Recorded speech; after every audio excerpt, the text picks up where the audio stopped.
SNEAKO speaks on Nick Shirley being promoted by MAGA conservative influencers to replace Nick Fuentes. But do you understand? I did this. I talked about, without being a Holocaust denier or without being anti-Semitic, I talked about all of this stuff. What happened when I did that? First day out, one of the things that I talked about was this. I was like, there is a very clear-cut goal here. There's a big agenda here. Everybody yelled. They were like, shut the fuck up, you woke bitch, all this stuff, right? Now they're all saying it too. And the difference is when you're right too early and you're basically alone out there and you're sticking your neck out there, everyone is going to dunk on you, even if they agree with you later down the line. This is something that I've experienced throughout my career. Listen, now they're talking about daycares in Minnesota. And now this guy, Nick Shirley, I'm not too sure about him. I spoke to him before. Nick Shirley's doing this podcast tour with all the Zio MAGA conservative influencers. And he's being pushed really hard by Elon Musk. Well, how are they not waking up saying, Hasan was right, I should reflect on this? Because it's like Hasan was right, but not in the way they wanted. Too much well poisoning. Being endorsed by J.D. Vance. He's going on PBD, who openly hates Muslims all the time. He's getting on Trump Jr.'s show. And Trump Jr. will be like, America first, but then also never talk about Israel or push to get the Epstein files released. It's a little bit strange, the push he's making. And then I see him say some talking points. He's like, yeah, I'm a virgin. I don't drink alcohol. I don't have any vices. I'm waiting until marriage. And I'm like, who does this sound like? Nick Shirley, who does this sound like? And I don't think this is true.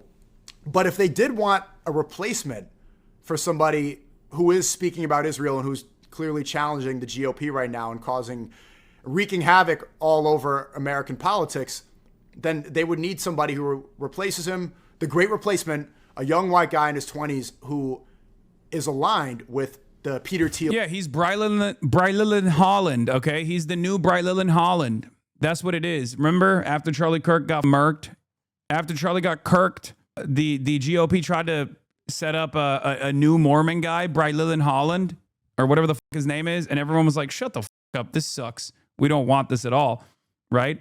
And now they're looking for other people, and this is one of the other people, right? Cabal with the Zio MAGA Tard group, the people who can talk about Muslims all day long and who are going to cry and scream and yell about Somalis, but when it comes to Epstein, they're blind. It's strange.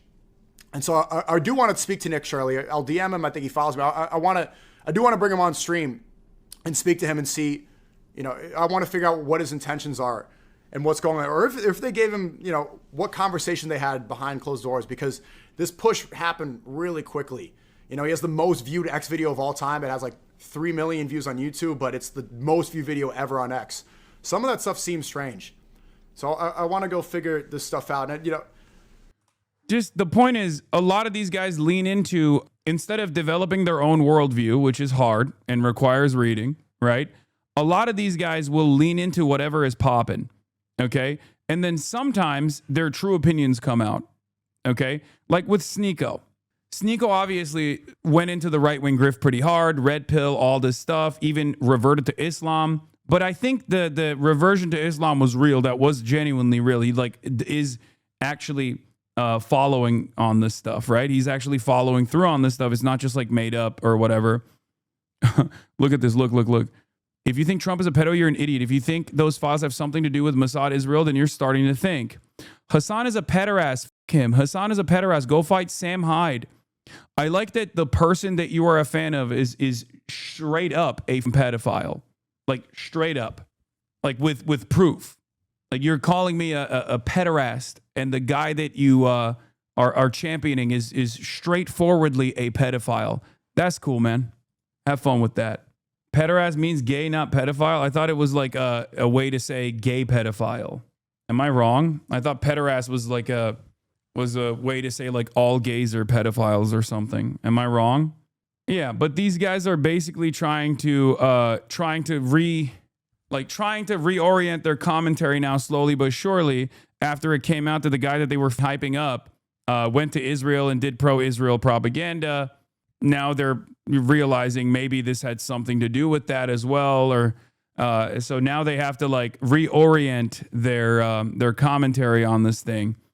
And that's usually what happens when you are utterly devoid of when you're utterly devoid of like a real worldview and simply just leaning into everything for clicks.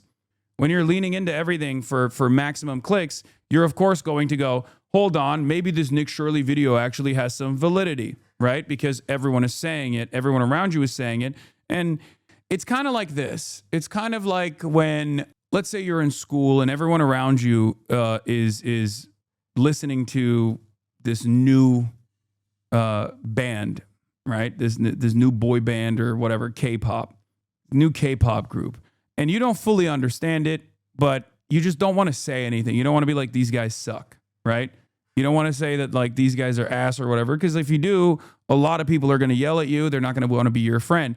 And I think like internet clout works in a similar fashion where obviously the stakes are very low in that situation. Just saying like, I'm not a big fan of this thing that's popping is very different than like, there is no one that is being harmed if you say this boy band is good or this K-pop group is bad, right? However, there are people being harmed when you say Somalis are all fraudulent and must be deported and they're parasitic third worlders, right? So the point I'm trying to make is like a lot of these people lean into the narratives that are growing because they see the numbers, they see the clicks, they don't want to fight against it. Nobody wants to be the guy that sticks their neck out and says this thing that everyone is actually unconditionally in support of is actually wrong. So they lean into it. And what's shitty about leaning into it is that when you lean into falsehoods, or when you lean into like racialized conspiracies like this, you end up making even people in your audience believe in said racialized conspiracies, right? It's a cowardly way to operate because once again, we have numbers, okay?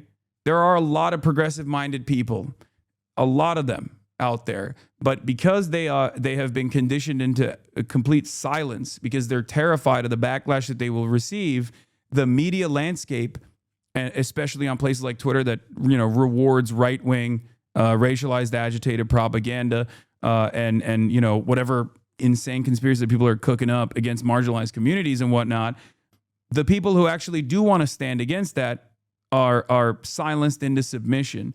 And when that silence takes place, a lot of people who are in the margins only hear the loudest voices. And if all the loudest voices are right-wing, they go, all right, this is vibes. This is what's the meta. This is what's popping. All of my favorite content creators are saying this, so that must be the truth. That must be what's going on. And if there's anyone who's speaking out against this and they're getting dunked on by all of my favorite content creators, they're getting yelled at by all my favorite content creators, I'm probably not going to listen to what he has to say. Even if what that person has to say might be true, and even if you inevitably find out that that is the truth, you don't actually turn around and really reconsider that. Because nowadays, with the internet, clout has become infinitely more important than the truth. Clout has become the highest marker of credibility.